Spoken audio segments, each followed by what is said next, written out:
नमस्कार विद्यार्थी मित्रांनो, स्वागत आहे तुमचं आपल्या यूट्यूब चॅनलवर। आज या व्हिडिओमध्ये आपण भूगोल या विषयावर वारंवार विचारले जाणारे 30 प्रश्न पाहणार आहोत। त्यामुळे व्हिडिओ शेवटपर्यंत पहा आणि व्हिडिओ आवडल्यास व्हिडिओला लाईक आणि चॅनलला सबस्क्राईब करा। तर चला आपला पहिला प्रश्न पाहूया। प्रश्न क्रमांक 1 आहे, खालीलपैकी कोणत्या राज्यातून कर्कवृत्त गेलेले नाही?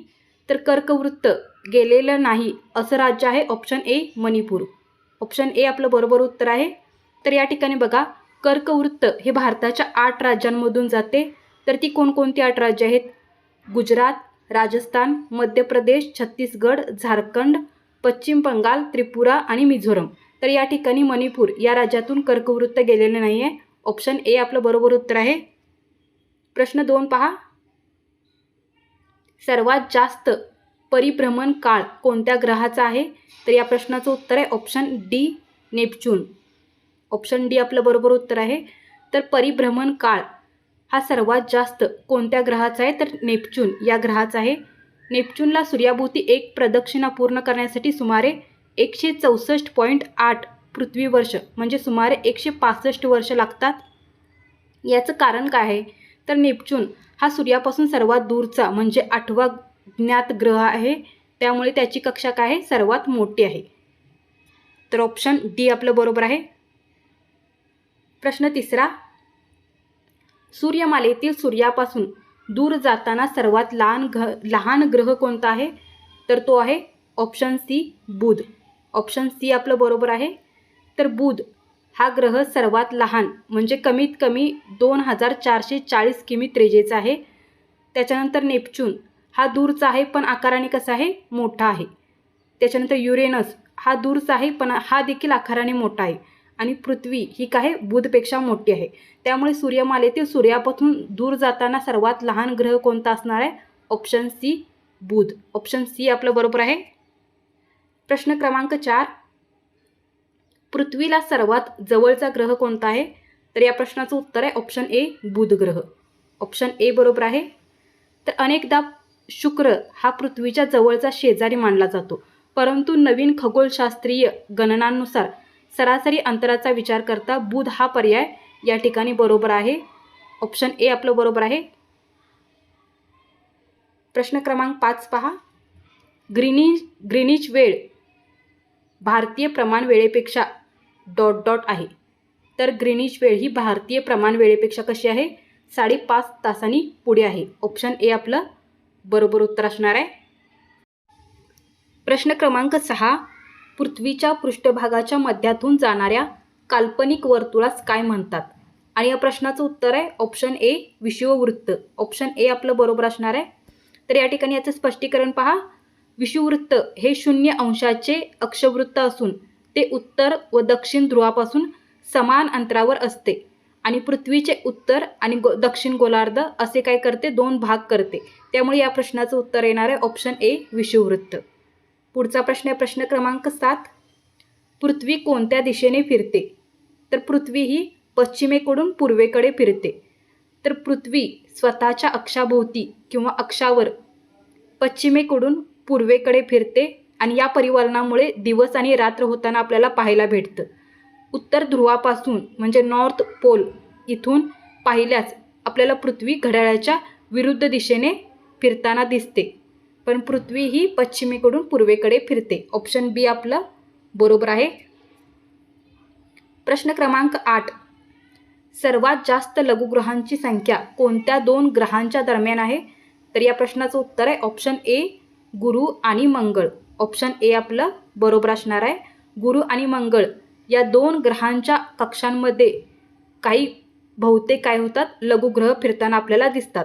या भागाला आपण काय म्हणतो? मुख्य लघुग्रह पट्टा असं म्हणतो। या पट्ट्यात लाखो लहान मोठे खडक आणि धातूचे पिंड आहेत, ज्यांचा आकार धुळीच्या कणांपासून ते काय आहे? मोठ्या खडक्यांपर्यंत असलेला आपल्याला पाहायला भेटतं। आता या पट्ट्यातील सर्वात मोठा लघुग्रह कोणता आहे? तर तो आहे सेरस। ऑप्शन ए आपलं या प्रश्नाचं बरोबर उत्तर आहे।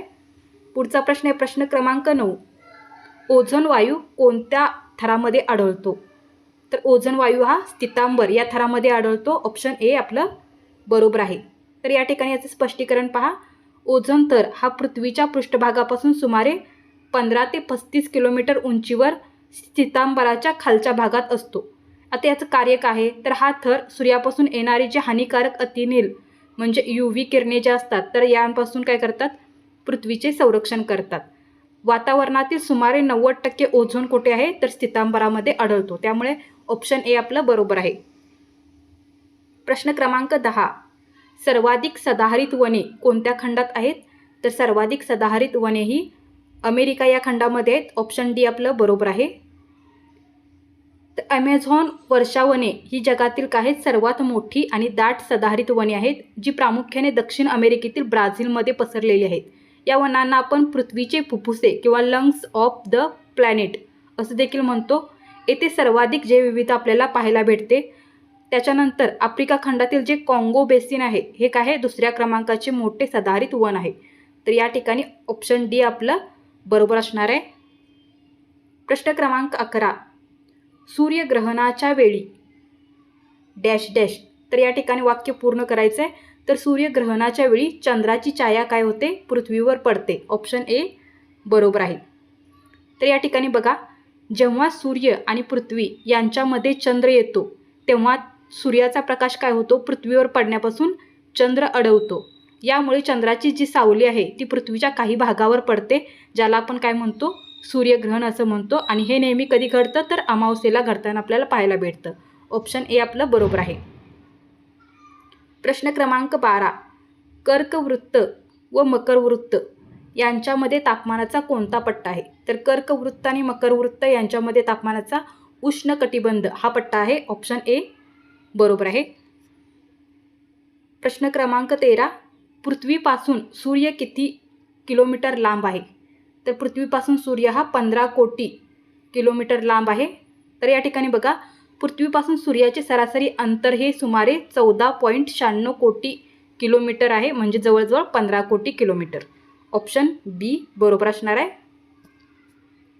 प्रश्न क्रमांक 14. वातावरणात नायट्रोजनचे प्रमाण किती टक्के असते, तर वातावरणामध्ये नायट्रोजनचे जे प्रमाण आहे ते 78.8% असतं. ऑप्शन ए बरोबर आहे. तर इथे बघा, नायट्रोजनचे प्रमाण 78.8%, ऑक्सिजनचे प्रमाण 20.95%, ऑर्गॉनचे प्रमाण 0.93% आणि कार्बन डायऑक्साईडचे प्रमाण 0.04% असतं. तर यावर देखील तुम्हाला प्रश्न विचारला जाऊ शकतो. ऑप्शन ए आपलं 14व्या प्रश्नाचं उत्तर आहे. प्रश्न 15. 30 किलो वजन असणारी वस्तू चंद्रावर नेल्यास तिचे वजन किती भरेल, तर या प्रश्नाचं उत्तर आहे option C 5 kilo. Option C बरोबर आहे. प्रश्न क्रमांक 16. भारतीय प्रमाणवेळ कोणत्या रेखावृत्तावरून निश्चित केली जाते, तर भारतीय प्रमाणवेळ ही 82.5 पूर्व या रेखावृत्तावरून निश्चित केली जाते. ही प्रमाणवेळ उत्तर प्रदेशातील मिर्झापूर म्हणजे अलाहाबादजवळ ह्या शहरातून घेतलेली आहे. तर ही वेळ ग्रीनिच विच मीन टाईम म्हणजे आपण त्याला GMT म्हणतो. तर यापेक्षा काय आहे, 5.5 तासांनी काय आहे, इथे मिनटे झालेले, ते इथे 5.5 तासांनी काय आहे पुढे आहे, तास करा मिनटाच्या ठिकाणी. तर अशा प्रकारे ऑप्शन डी आपलं बरोबर आहे. प्रश्न क्रमांक 17. खालीलपैकी कोणत्या ग्रहास पृथ्वीची लहान बहीण किंवा जुळी बहीण म्हटलं जातं, तर या प्रश्नाचं उत्तर आहे ऑप्शन डी शुक्र. ऑप्शन डी बरोबर आहे. तर शुक्र, ज्याला आपण व्हीनस असं देखील म्हणतो, या ग्रहाला पृथ्वीची लहान बहीण किंवा जुळी बहीण म्हटलं जातं. याचा आकार म्हणजे शुक्र या ग्रहाचा आकार आणि पृथ्वीचा आकार जवळजवळ सारखाच आहे. ऑप्शन डी 17व्या प्रश्नाचं उत्तर आहे. प्रश्न क्रमांक 18. जगातील सर्वात खोल मरियाना गर्ता हिची खोली किती आहे, तर त्याची आहे 11,034 मीटर. जगातील सर्वात खोल मरियाना गर्ता याची जी खोली आहे सुमारे 10,900 ते 11,034 मीटर म्हणजे 36,000 फुटांपेक्षा कशी आहे, जास्त आहे. मरियाना गर्तेमधील सर्वात खोल बिंदूला काय म्हटलं जातं, चॅलेंजर डीप असं म्हटलं जातं. याच्यावर देखील तुम्हाला प्रश्न विचारला जाऊ शकतो. ऑप्शन ए आपल्या 18व्या प्रश्नाचं उत्तर आहे. प्रश्न क्रमांक 19. भूकवचाच्या वरच्या भागात डॉट डॉट याचे प्रमाण अधिक असते, तर भूकवचाच्या वरच्या भागात सिलिका व ॲल्युमिनियम याचे प्रमाण सर्वाधिक असते. ऑप्शन ए आपलं बरोबर आहे. तर या ठिकाणी बाकी देखील आपण पाहणार आहोत माहिती. सियाल हा काय आहे, भूकवचाच्या वरच्या थराला काय म्हटलं जातं, सियाल म्हटलं जातं. यामध्ये सिलिका आणि ॲल्युमिनियम या मूलद्रव्यांचे काय असते, प्रमाण जास्त असते. हे घटक वजनाने हलके असल्याने ते वरच्या भागामध्ये आपल्याला आढळतात. त्याच्यानंतर सायमा हा भूकवचाच्या खालच्या थराला आपण काय म्हणतो, सायमा म्हणतो. याच्यामध्ये सिलिका व मॅग्नेशियमचे प्रमाण जास्त असते. आणि जो पृथ्वीच्या गाभ्यामध्ये निफे ज्याला आपण म्हणतो, तर तिथे निकेल आणि लोह याचे प्रमाण सर्वाधिक असते. तर हे 3 भाग तुम्हाला लक्षात ठेवायचा. या ठिकाणी 19व्या प्रश्नाचं उत्तर ऑप्शन ए आहे. प्रश्न क्रमांक 20, कोणत्या थरातून रेडिओ लहरीची परावर्तन होते? तर या ठिकाणी दलांबर ऑप्शन बी बरोबर आहे. काही ठिकाणी आयनांबर हा देखील तुम्हाला ऑप्शन येऊ शकतो. तर या ठिकाणी आयनांबर ऑप्शन नाही आहे, दलांबर आहे. तर दलांबरमध्ये देखील काय होतं, रेडिओ लहरीचे परावर्तन होते. तर स्थितांबराच्या वर असलेल्या वातावरणाच्या थरात हवा विरळ असून उंचीनुसार तापमान अधिक वाढते. या थरामध्ये काय होतं, तर रेडिओ लहरी व विद्युत चुंबक लहरी हे काय होतात, पृथ्वीकडे परावर्तित केले जातात. ऑप्शन बी आपलं 20 प्रश्नाचं उत्तर आहे. प्रश्न क्रमांक 21, 2 अक्षवृत्तांदरम्यान सर्वाधिक अंतर कोठे असते? तर 2 अक्षवृत्तांदरम्यान सर्वाधिक अंतर हे विषुववृत्तावर असते. ऑप्शन बी आपलं बरोबर आहे. प्रश्न क्रमांक 22, जगातील सर्वाधिक कॉफी उत्पादन करणारा देश कोणता? तर तो आहे ऑप्शन डी ब्राझील.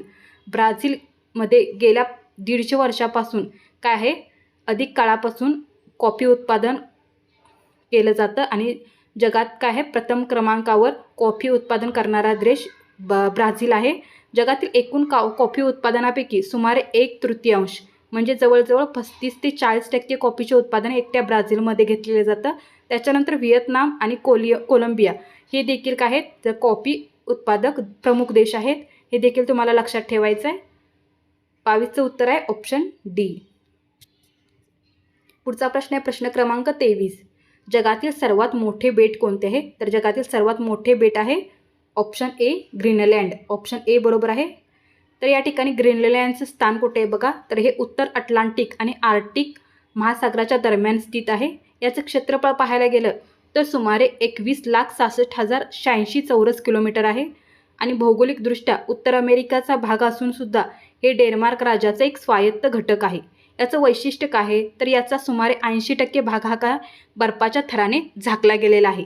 त्यामुळे उत्तर येणार आहे ऑप्शन प्रश्न 23चा ऑप्शन ए ग्रीनलँड. प्रश्न 24 पहा, जगातील सर्वात लांब नदी कोणती आहे? तर लांब नदी विचारलं तर ती येणार आहे नाईल आणि सर्वात मोठी नदी विचारलं तर ती येणार आहे अमेझॉन. आपल्या या प्रश्नाचं उत्तर ऑप्शन बी आहे. तर नाईल नदीची जी लांबी आहे ती आहे 6,650 किलोमीटर म्हणजे 4,130 मैल आहे. हिचं स्थान आहे म्हणजे आफ्रिका खंडात ही नदी वाहते आणि एकूण 11 देशातून जात भूमध्य समुद्राला ही नदी काय होते, जाऊन मिळते. त्याच्यानंतर जी अमेझॉन नदी आहे ही पाण्याच्या विसर्गाच्या दृष्टीने काय आहे, जगातील सर्वात मोठी नदी आहे. परंतु लांबीच्या बाबतीत ही दुसऱ्या क्रमांकावर मानली जाते. पहिल्या क्रमांकावर येते नाईल नदी. ऑप्शन बी बरोबर आहे. प्रश्न 25, सह्याद्री पर्वतरांगांना आणखी कोणत्या नावाने ओळखले जाते? तर पश्चिम घाट या नावाने ओळखले जाते. ऑप्शन सी बरोबर आहे. प्रश्न क्रमांक 26, भूकंप मापनासाठी कोणते यंत्र वापरतात? तर भूकंप मापनासाठी आपण सिस्मोग्राफ हे यंत्र वापरतो. ऑप्शन सी बरोबर आहे. प्रश्न क्रमांक 27, सिंधू नदी प्रणालीमध्ये खालीलपैकी कोणती नदी समाविष्ट होत नाही? तर सिंधू नदी प्रणालीमध्ये झेलम, चिनाब आणि रावी या 3 नद्यांचा समावेश आहे. तर महानदीचा समावेश यामध्ये नाही. ऑप्शन डी आपलं बरोबर आहे. प्रश्न क्रमांक 28, भारतातील सर्वात मोठे गोड्या पाण्याचे सरोवर कोणते? तर ते आहे उलर सरोवर. ऑप्शन बी बरोबर आहे. उलर सरोवर हे भारतातील सर्वात मोठे गोड्या पाण्याचे सरोवर आहे. प्रश्न क्रमांक 29, गोदावरी नदी कोणत्या उपसागरात मिळते? तर ती बंगालच्या उपसागराला जाऊन मिळते. विद्यार्थी मित्रांनो, जर तुम्हाला याची PDF पाहिजे असेल तर खाली कमेंट बॉक्समध्ये तुम्हाला टेलिग्राम चॅनलची लिंक भेटेल, तिथे तुम्हाला याची PDF भेटून जाईल. आपला शेवटचा प्रश्न पाहूया. प्रश्न क्रमांक 30, कृष्णा नदीचा उगम कोठे आहे? तर कृष्णा नदीचा उगम महाबळेश्वर या ठिकाणी. ऑप्शन ए बरोबर आहे. तर धन्यवाद विद्यार्थी मित्रांनो. जर तुम्हाला हा व्हिडिओ आवडला असेल आणि असेच व्हिडिओ पुढेही पाहिजे असतील तर या चॅनलला सबस्क्राईब करा आणि याची PDF तुम्ही खालील टेलिग्राम चॅनलच्या लिंकवर क्लिक करून तुम्हाला तिची PDF भेटून जाईल. धन्यवाद.